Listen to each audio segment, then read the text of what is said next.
What up? It's your big brother K-Rino, and I said that when I got to 3,000 subscribers that I would do a 3K Q&A.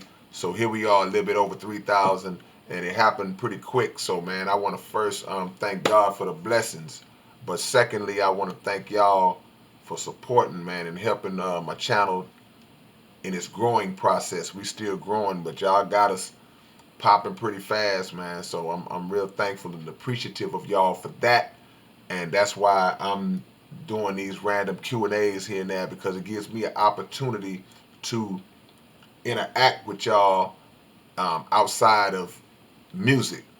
I can relay my messages through my music and y'all get a CD and listen to it. But in this regard, we can, in a sense, talk back to each other, and y'all can ask me questions that you may not have necessarily been able to ask in other settings. So I appreciate y'all. We're going to get right into it. Real quick shout out, man. Shout out to the homie Wash. If y'all familiar with Murder One and the homie Wash, they've done a few collab albums together. Well, Wash just had heart surgery, so he's in recovery right now. So we praying for you, homie. And salute to you, man, for being a soldier.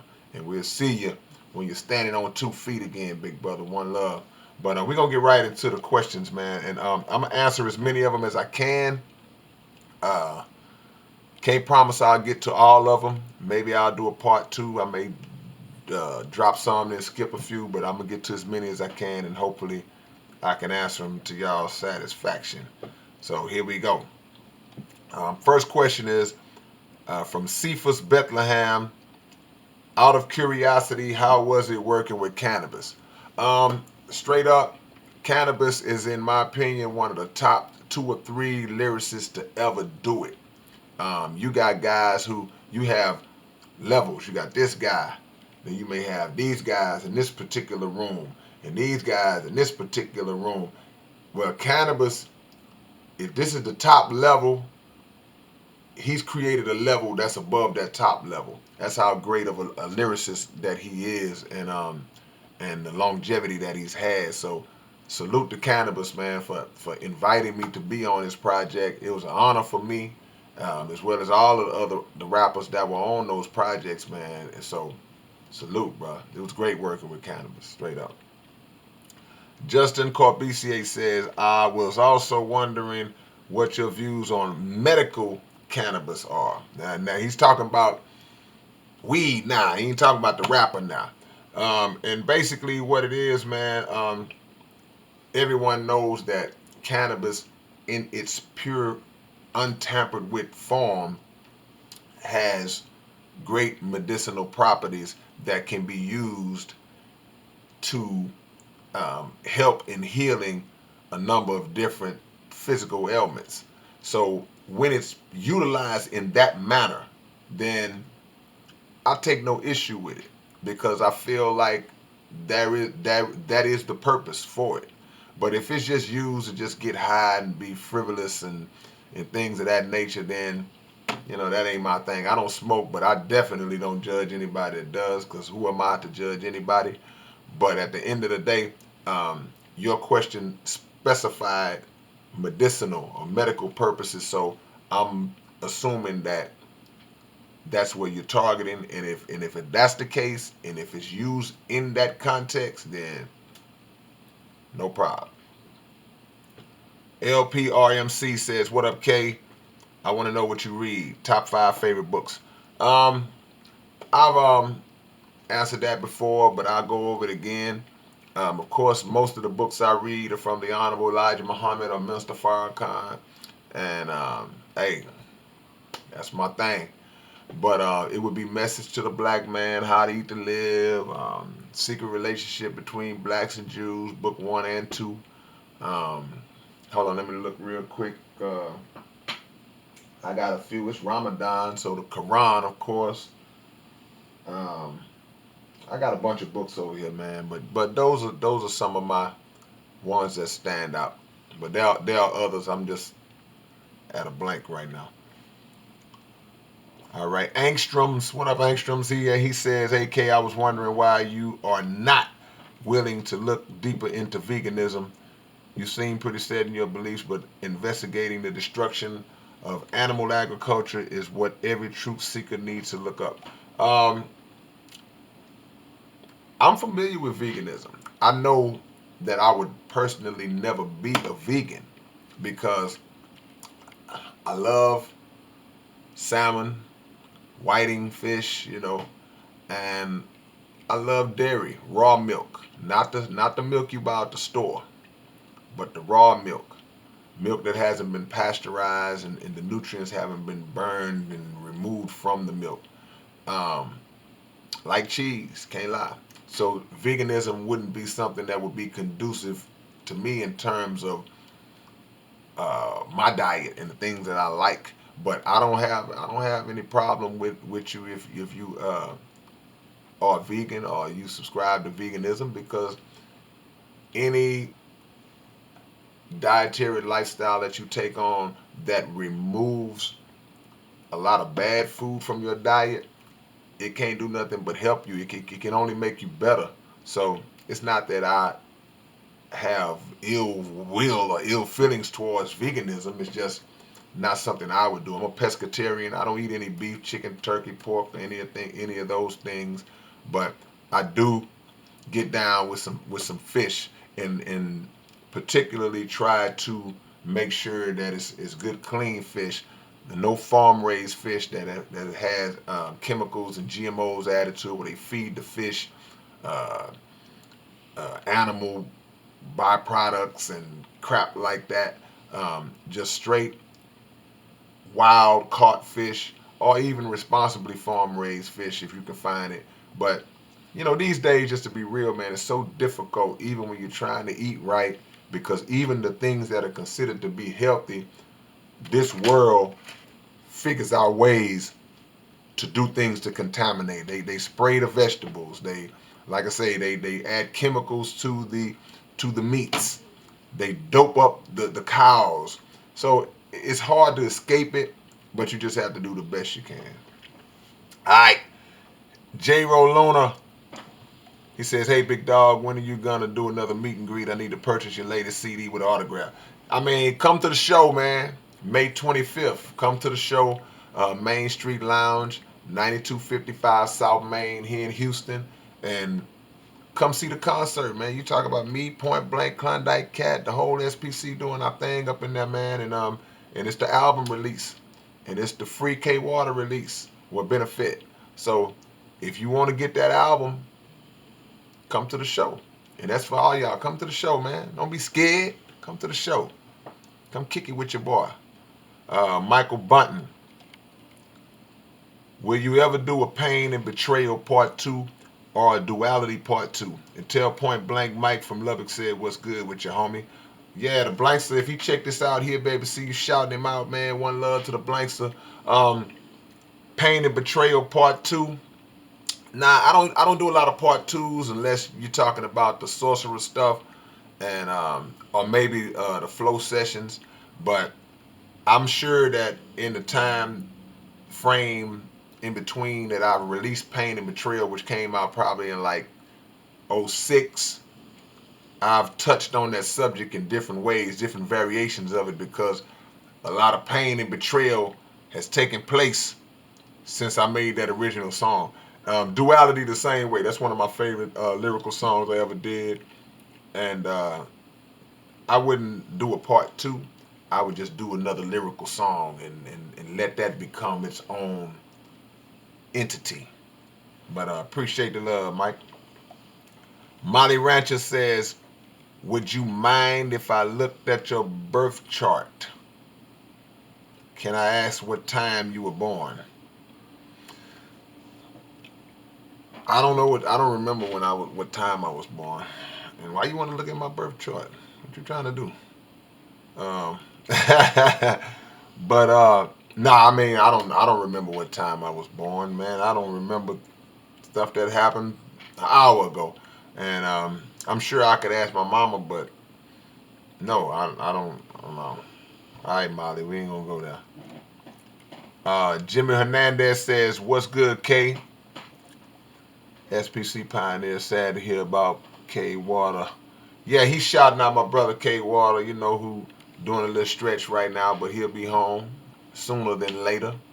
And that's what the show. One of the components of this show is a benefit for my brother K Water. So y'all want to support that cause too? Let me know, and I'll tell you how to do that.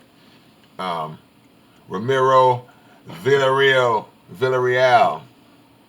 How do you come up with your concepts for your songs? What type of environment and motivation do you need to write and lay it down? Um, Concepts are all around you. You have to always remember that, man. You live in a big universe. You just have to have your antenna up at all times. Everywhere you go, there's a song. The world is a song. Everything you see around you is a potential concept. You just have to be keen and aware and alert to pick it up when you come across it. It's passing by you all the time, but you ain't catching it. So the environment is the universe. Anywhere you are is a song. And the motivation is just to bring great music and messages to the world and be creative and stand out from the pack. That's for me. Let me scroll down a few, man. How do you feel about Eminem these days? Well, nowadays, reality represent asked that question. Um, I don't have an issue with Eminem, and contrary to popular belief, I don't hate Eminem. I don't have some vendetta out for Eminem.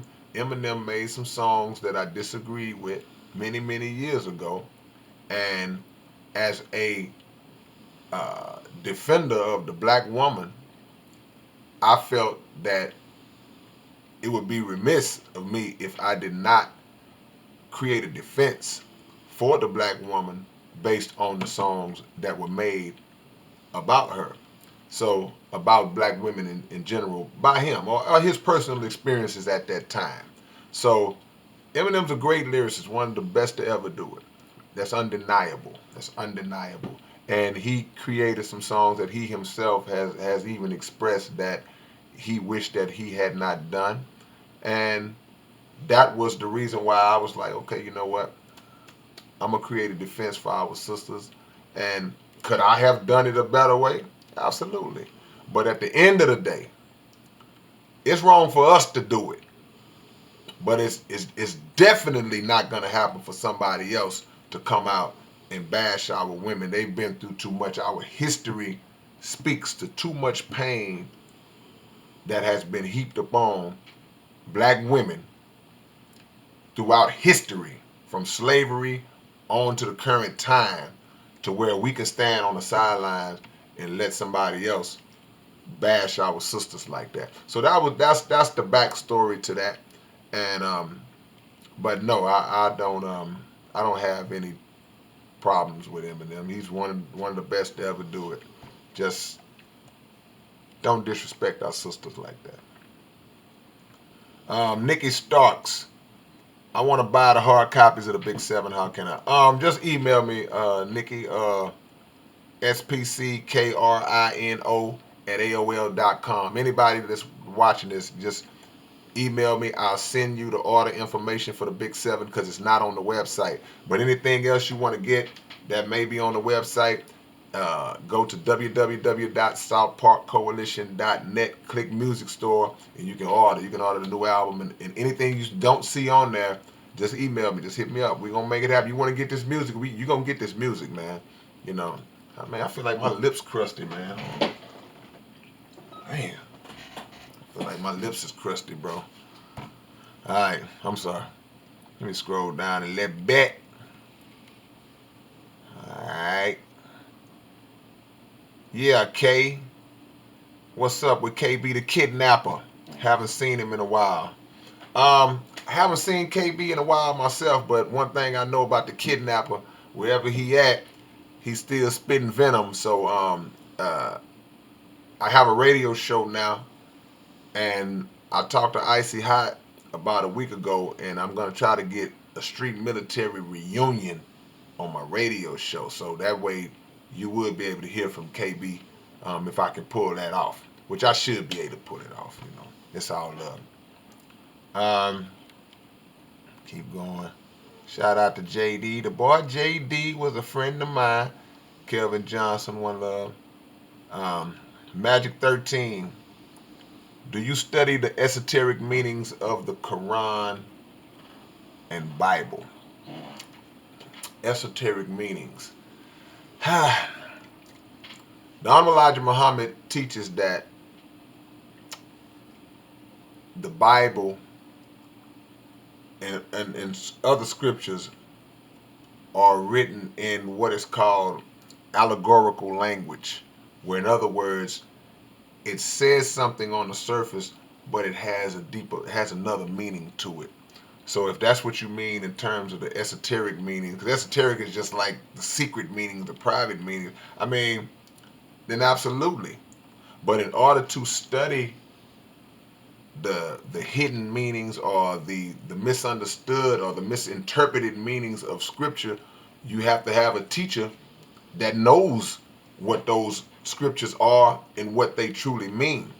And for me, the Honorable Elijah Muhammad has been that individual through his teachings and through Minister Farrakhan that have shown us how to read a scripture and know exactly what it means, even if it can be misconstrued as something that we may surface dwell about by accident.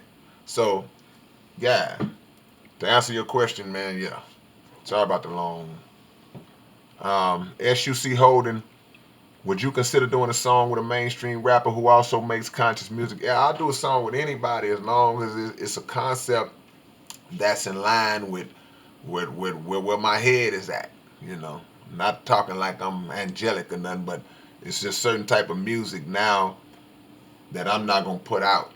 Certain type of things I'm not gonna say no more in my music. You know.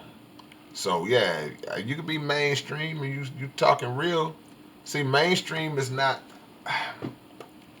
And I know what y'all gonna say, man. You made a song called "Murder the Mainstream." Yeah, but I'm speaking more in terms of the bigger power that fuels the mainstream, not necessarily the artists themselves. Yeah, sometimes yeah, the artists because they be on that clown-ish, but at the end of the day, they can't do what they do if the machine does not finance, market, promote, push that type of music in the first place, or they don't influence them to do that in the first place. Because sometimes, man, you know, guys are in this for business purposes. It's like, man, I want to speak some real stuff. I want to be conscious, but that ain't paying the bills. So people sell out and decide I'm gonna make this trash just to get in. And in some cases, people make the trash to get in, and then they become who they are. In some cases, people make the trash to get in. They get in and they like it, and they never go back. So, you know, I work with anybody, man. But mainstream cats, they gotta pay me because if you're gonna tie me in to that crap, y'all gonna have to break bread. And I'ma still be ripping their heads off. I will look. I will.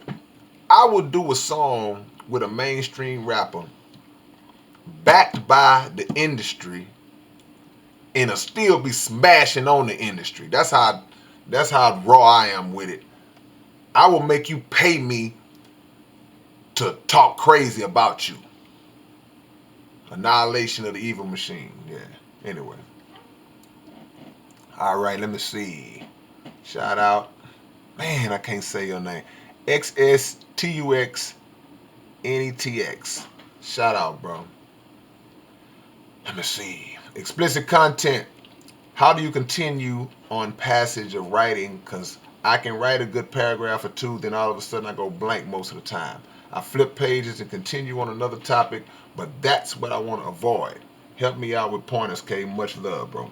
Um, Everything you just said is what the world traditionally terms as writer's block. I don't believe in writer's block. Writer's block is an illusion. It's a myth. It does not exist. No such thing as writer's block. But what does exist is us failing to consistently pour more information and knowledge, wisdom, and understanding into our minds. And when we reach the point where we have so much information embedded in our brains, then there's always something to talk about, therefore nullifying the writer's block myth.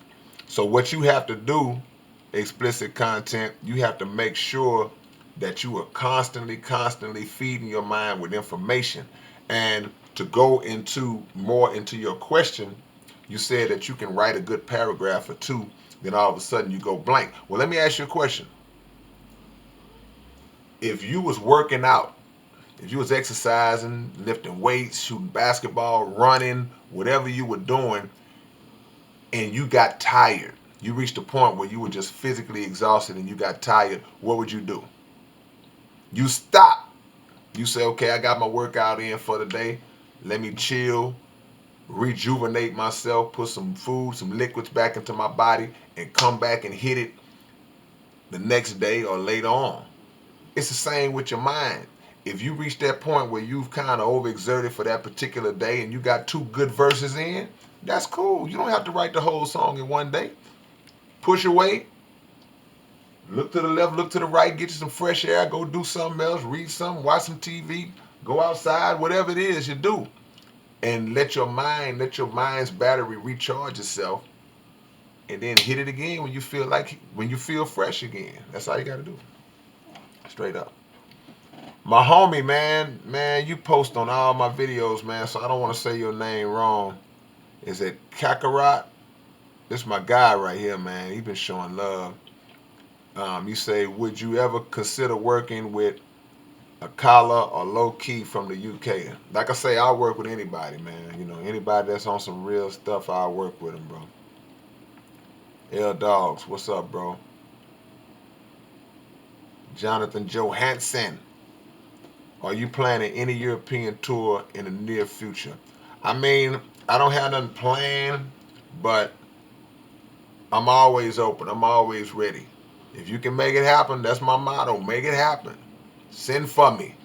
If you know any promoters out there that want to bring me over, put it together. If you and your crew can put it together, y'all put it together. See, I'm explaining. It don't always have to be a big promoter to do. Man, you can book a venue, raise the chips, finance the accommodations, and I'm coming. Plain and simple. Promote the event. You know, it's easy, man. It ain't hard to do. Forsaken Pumpkin asks, what or who is your inspiration for your new track, The Glasses? The Glasses came from, you know, sometimes you just wonder to yourself, it's like, what if you could read people's minds, or what if you could just go into people's minds and know how they really feel about you? You know, people smiling like they like you, but really they hate you. People that you think might not like you, but really they do.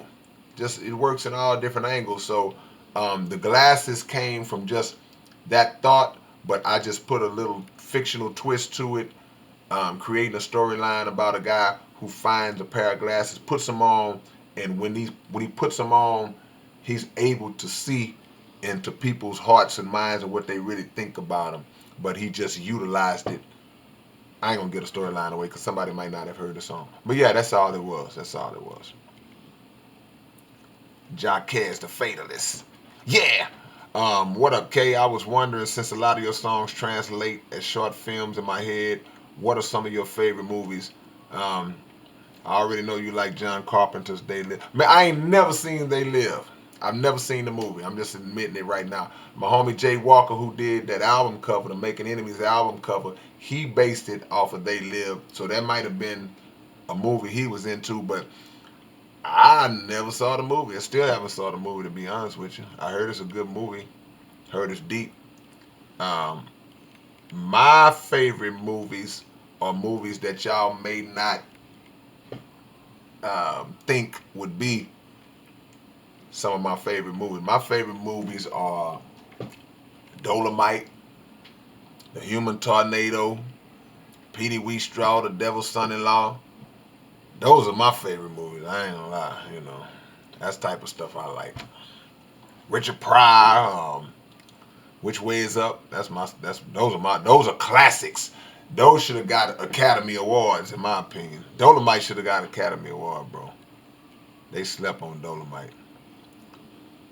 Let me see. Nanzer S. Want to give this video a thumbs up, but don't want to be that guy who turned 65 into 66. Man, you know what? Let me address that too real quick. In one of my other videos, I was talking. Sometimes you talk with your hands or whatever, and as I was talking, I did this, like the OK sign or the man.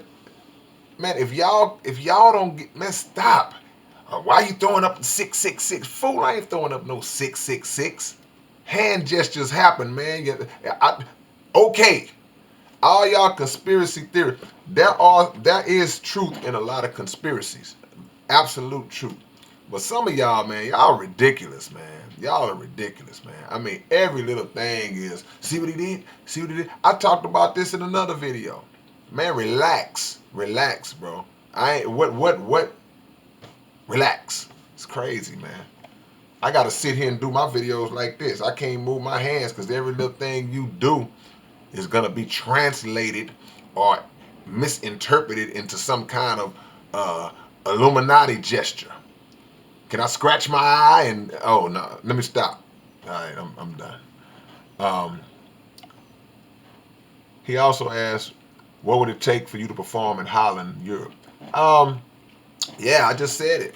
Get with a promoter that's willing to bring me down, willing to meet my price, and handle the accommodations and make it happen. Let's do it. Let's do it. I'll come tonight. Yeah. Javari Yearwood says, do you prefer songs with a hook or without one? It just depends on the song. Some songs I intentionally write to run straight through. That's my thing. I write them to run straight through.